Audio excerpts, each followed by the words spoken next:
Chapter 38, Second Year, The Long Last Day, Part 1. Friday, June 29th, 1973. Remus was running late, and there was still so much left to do. As usual, he had slept later than the rest of the Marauders, and by the time he woke up, Peter was the only one left, scurrying out of the door with a quick, "Morning, Lupin. Good luck." Checking the clock, Remus had leapt out of bed and run for the shower in a state of panic. As he combed his hair in the mirror, thinking glumly that this might be the last time, as Matron was sure to shave him bald as soon as he was back at St. Edmund's tomorrow, he ran through the list in his head. Breakfast first, of course. Couldn't miss that. If he got a move on, then he might just catch James and Peter before they set off on their own missions. It would likely be his only chance to see them, because today, the very last day of term, the usually united Marauders would be conspicuously separate until the feast. After breakfast, he would have to run back upstairs to pack. Remus was quite sure that they would have a detention coming their way that evening, and he might not have enough time the next morning before they had to catch the train. Once he'd packed, he needed to return his library books. This filled him with a sense of guilt. He still hadn't found anything to help Sirius, despite weeks of research. Their only hope now was that the Black Cousins would be able to find a way out of the engagement after the betrothal ceremony had taken place. On his way to the library, he'd be able to drop off his subject applications form at McGonagall's office. He'd put that off far too long already. Then, books returned and form handed in. Remus thought he should have ample time to meet Peter outside the greenhouses at 11 o'clock, where he would collect the invisibility cloak. As long as everything went like clockwork, Remus should then be able to get the umbrellas he needed from the gamekeeper's shed on the grounds and smuggle them back to their dorm room. Then it would be about lunchtime. Remus was hoping to use that hour to finish reading his book in peace. He'd borrowed it from Sirius and only had a chapter left, so he really wanted that out of the way before they had to go home. Especially as he sincerely doubted that McGonagall would allow him to read during his inevitable detention that evening. Shortly after lunch, the first stage of the Marauders' end-of-term plan would come into effect. He would avoid the mayhem and double-check he'd packed everything, possibly doing a bit of Sirius's packing too, because the other boy still hadn't done it, and Remus suspected he was leaving it to the last minute. Then the preparations for the feast would begin. All he had to do was show up early enough to help James and Sirius with the final incantations. This was provided, of course, that none of them got caught before then. There was a sudden knock at the bathroom door, just as Remus was pulling up his jeans. "Toast out here for you, Mooney," Sirius's voice called. "Thought I'd save you some time." "Oh, great, cheers," Remus called back, pulling on his shirt quickly, as if Sirius might see him through the wood. "Good luck. See you this afternoon." "Yeah, you too." Remus heard Sirius's footsteps retreat and disappear down the staircase. Well, at least that was one thing taken care of. He emerged from the steamy bathroom and saw the plate of toast sitting on his trunk. 4 slices. Sirius had not been stingy, and each liberally coated with a different spread. Remus grinned and renewed his pledge to help Sirius pack later on. He spent a leisurely hour munching on the toast and collecting up various belongings which had spread themselves far and wide from his bed to his friends' shelves, even down into the common room. He took the opportunity to play hunky-dory one last time, saying a fond goodbye to the record player for a few months. The David Bowie print Sirius had given him for his birthday no longer moved, which Remus was somewhat glad for, because at least that meant he could take it back to St. Edmund's without arousing any suspicion. His trunk didn't seem to close as easily as it had at the end of last summer, when he'd been on his way to Hogwarts, and he had to rearrange the items several times before everything squashed inside. Remus brushed his teeth and went to gather his library books, stuffing them into his threadbare satchel. He wondered if Matron might let him have a new school bag. Mind you, last time he'd asked for one, she'd taken the opportunity to teach him how to sew. A life skill, she'd said. He didn't bother telling her that the repairing charm worked much better, but even that wasn't much use anymore. With his list of chosen subjects in hand, he headed down into the common room, where every other Gryffindor seemed to be doing their last-minute packing too. The usually cosy space was in uproar, with shouts pleading for the return of missing books and games, students crawling under tables and lifting sofas hunting for long-lost items, groups of tearful 7th-year girls hugging everyone goodbye, and owls swooping this way and that. "Remus!" Mary stopped him on his way out. "You all by yourself?" "Yep." He nodded, with a mischievous grin. She grinned back. "Ooh, what are you lot planning? Me and Marlene were just saying how you'd been quiet for the last few weeks." "Ask me no questions, and I'll tell you no lies," he replied. "Sorry, but I've got to return my books." "Lily's looking for you," she said quickly. "Oh, I'll be in the dining hall for lunch." Bit busy until then. Tell her sorry. With that, he hurried through the portrait hall and out into the corridor, which was just as busy with students rushing back and forth, saying their last-minute goodbyes. Peeves, caught up in the excitement, had obviously found out wherever Filch stored the toilet roll and was flinging wads of wet tissue at anyone who got close enough. Arms over his head, Remus scurried towards McGonagall's office just as Peeves fired at the door.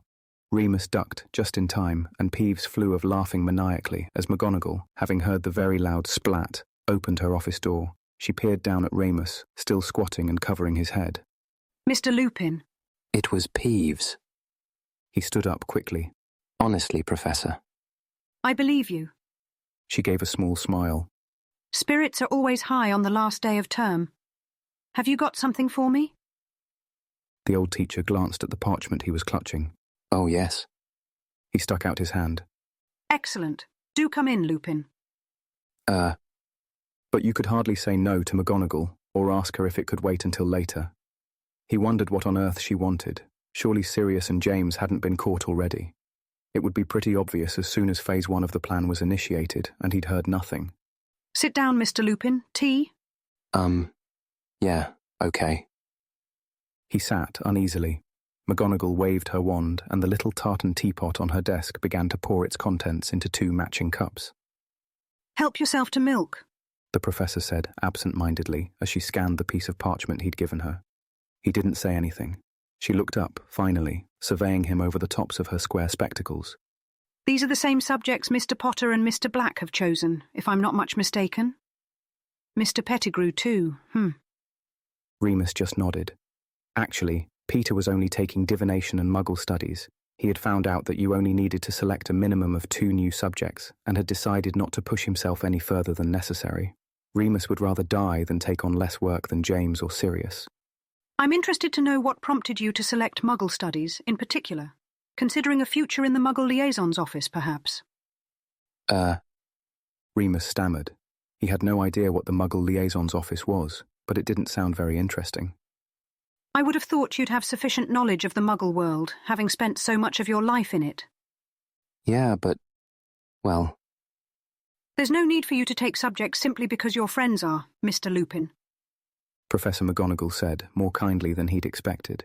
You'll still be taking the same core classes after all. Remus shrugged. He hadn't known what else to do. Really, all the subjects had interested him. Okay, perhaps not Muggle studies, she was right there. But in the end, he hadn't much liked the idea of missing out on lessons with the other Marauders. One of the most wonderful things about school, Mr. Lupin, McGonagall began, tactfully, is the friends we make, connections and relationships that last a lifetime.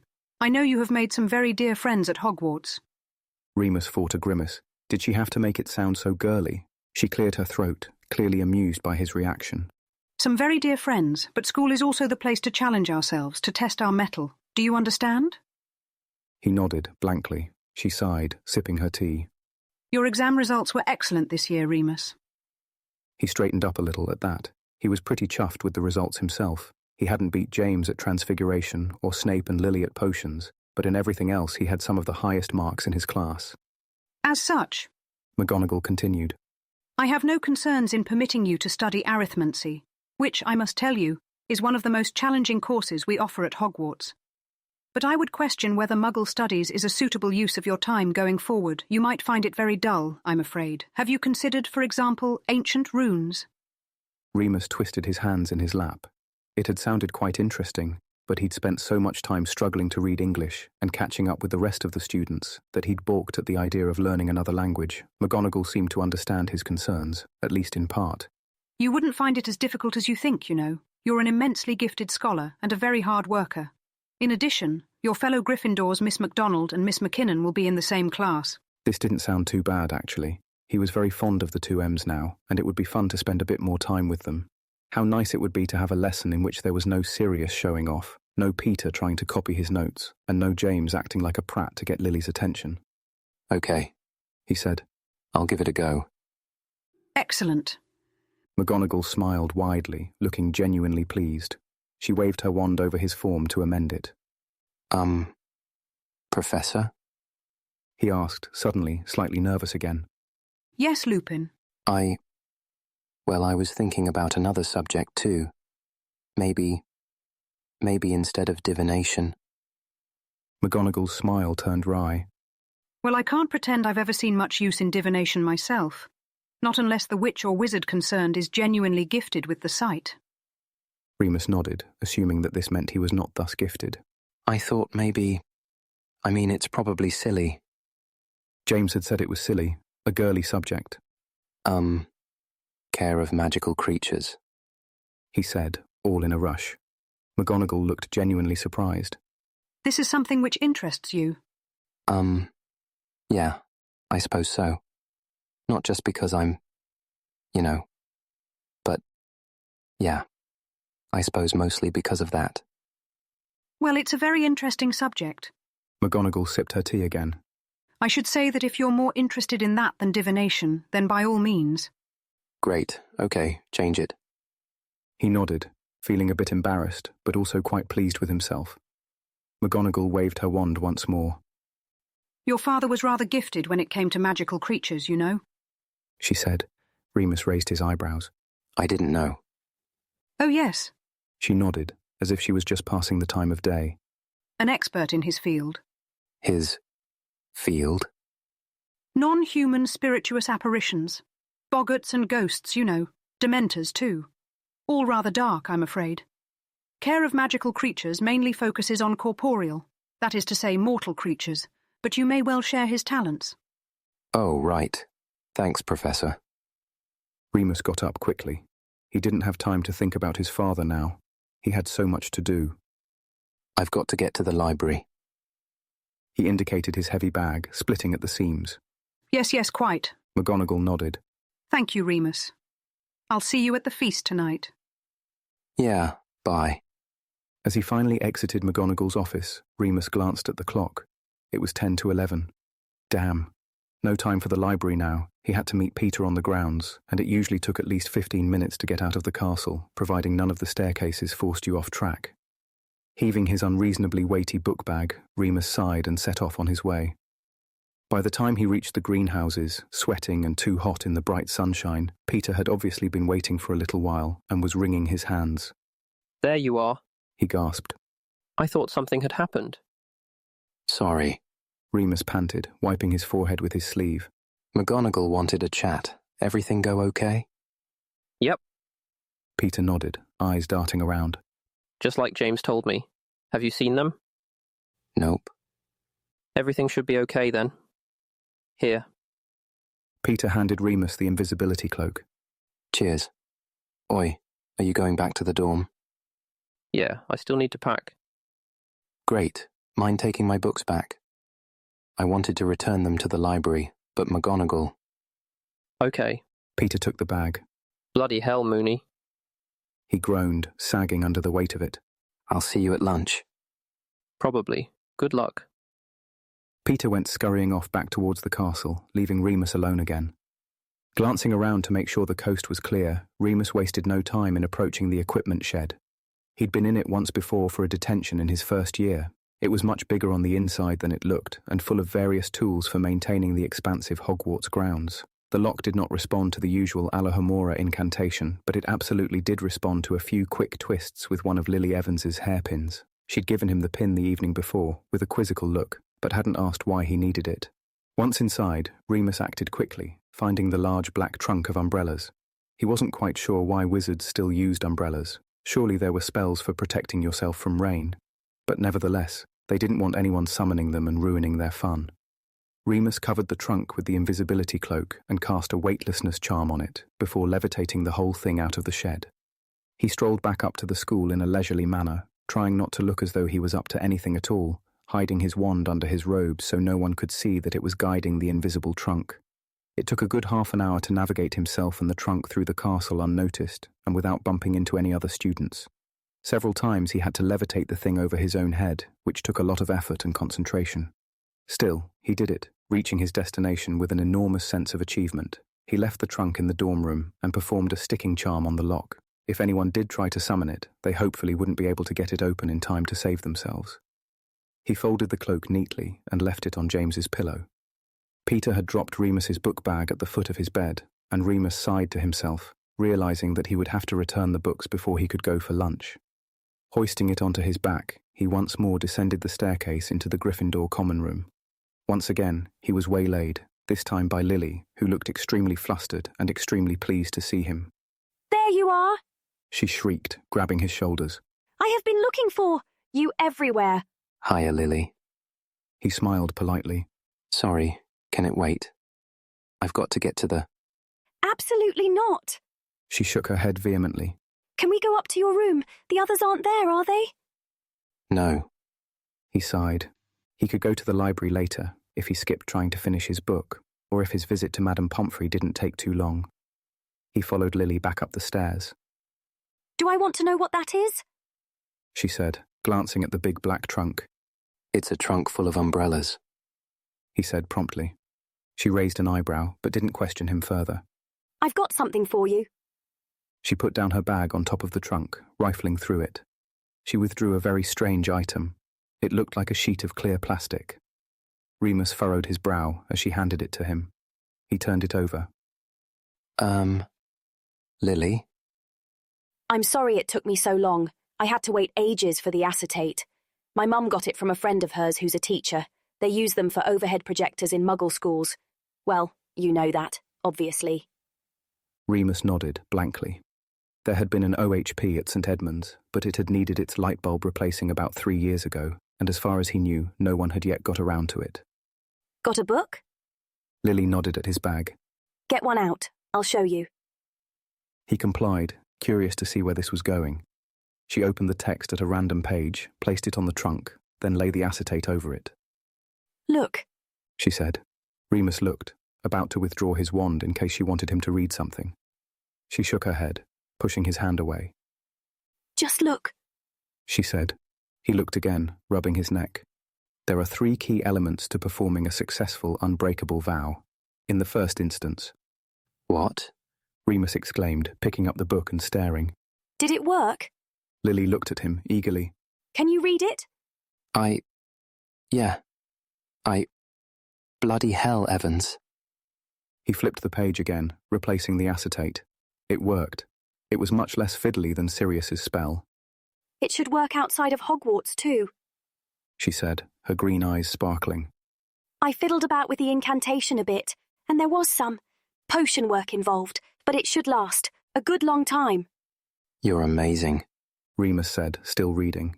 Thank you so much.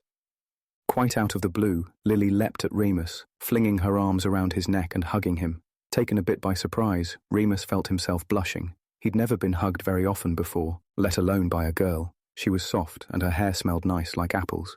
I wanted to do it in time for your birthday, She said, stepping back, still smiling. but I kept messing it up. Thank goodness. It worked. You'd have thought I was mental if it hadn't.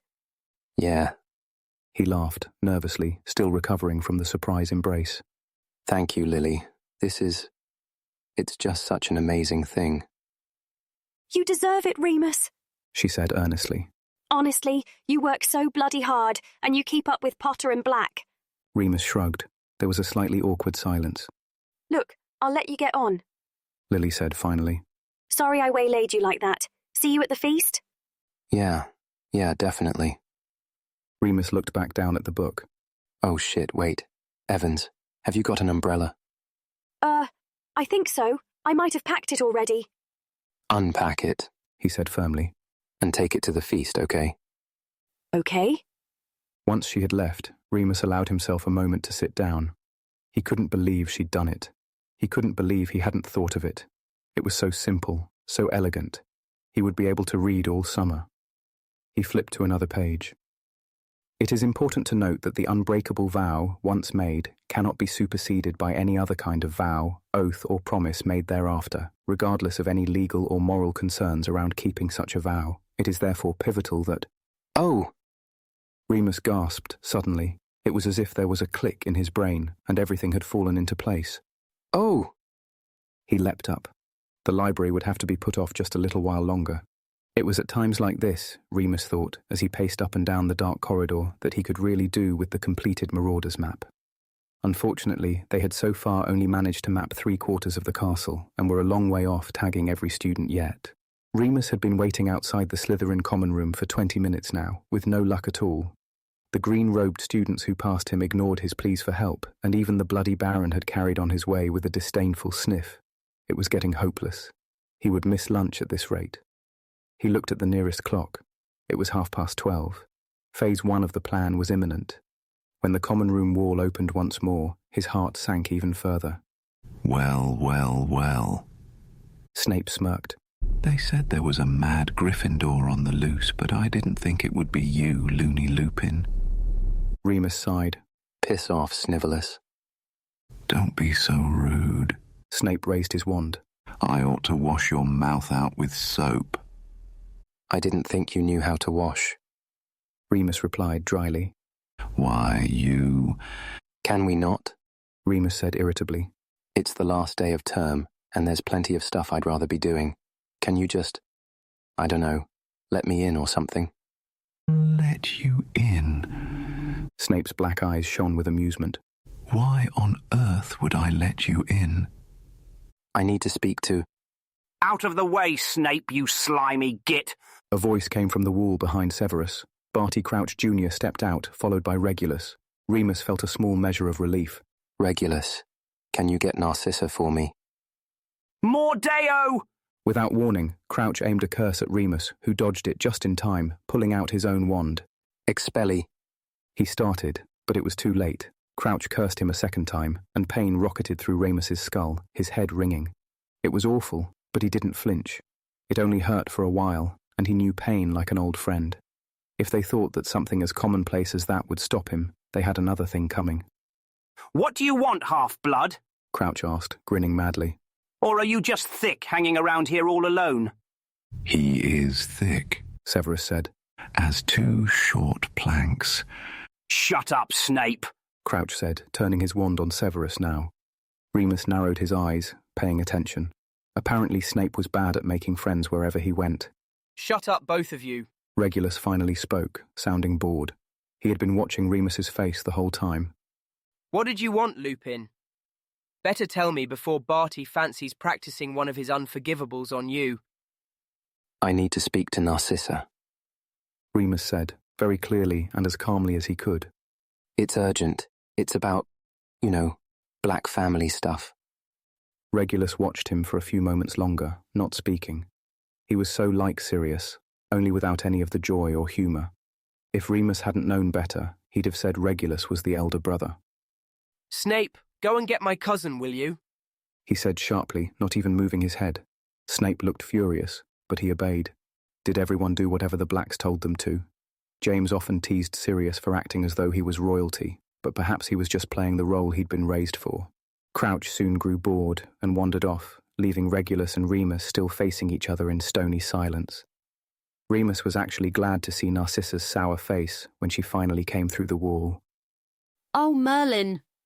She sighed, staring down at Remus. What now? I've figured it out, he said quickly. The problem. I've got a solution. Oh, yes. She folded her arms, looking unconvinced. The unbreakable vow.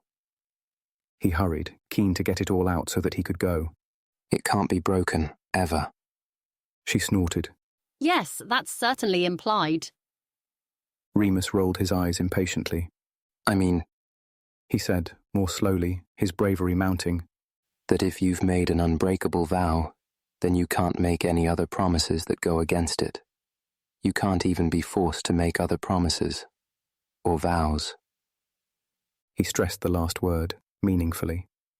The light switched on in Narcissa's eyes almost immediately. For a second, her pretty pink lips formed the same O that Remus had made only an hour or so before when it had come to him.